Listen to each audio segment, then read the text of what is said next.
আপনি জেনে শুনে কেন আরেকটা বিয়ে করে দিলেন? তো আমি তখন বুঝি নাই বিধায় বিয়েটা দিছিলাম, যে আমার যে জীবনটা এরকম হবে আমি কখনো ভাবিনি। নিজের পায়ে নিজে কোড়াল দিছি।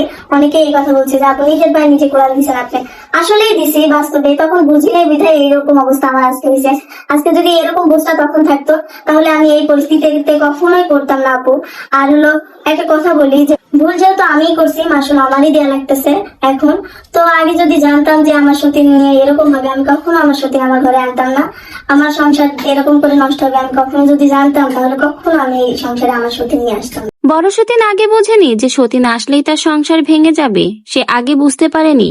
এই জন্য তো নিজের পায়ে আজকে সে নিজেই কুড়াল মেরেছে। নিজের সংসার সে নিজেই ভেঙেছে। যদি বুঝতে পারতো সতীন আসলে তার সংসারটা ভেঙে যাবে, তাহলে কখনোই সে জেনে শুনে সতীন তার ঘরে টেনে আনতো না। আর এভাবেই তাকে আজকে ঘর থেকে, নিজের সংসার থেকে বেরিয়ে আসতে পারতো না। হয়তো দেরি হয়ে গেছে, কিন্তু দেরি হলেও শেষমেশ সে বুঝতে পেরেছে আজকে সতীনের জন্যই তার সংসারটা ভেঙে গেছে। ঠিক এইভাবেই বড় সতীন আবারও তার কিছু অনুভূতির কথা জানালো সে কত বড় ভুল করেছে। জেনে শুনেই সে নিজের পায়ে নিজেই কুড়াল মেরেছে। আজকে যদি তার সংসারে সতীন না আসতো, তাহলে এভাবে তার সংসারটা ভেঙে যেত না। এভাবে তার ছোট ছেলেকে নিয়ে তার সংসার ছেড়ে তার বেরিয়ে আসতে হতো না।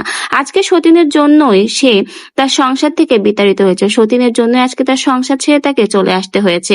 এমনকি সে যদি আগে কখনো বুঝতো যে সতীন আসলে তাকে এভাবে অবহেলা অনাদরের শিকার হতে হবে, তাহলে কখনোই সে তার জামাইকে বিয়ে করাতো না। এমনি তার জামাই তাকে অনেক আগেই ভালোবাসতো।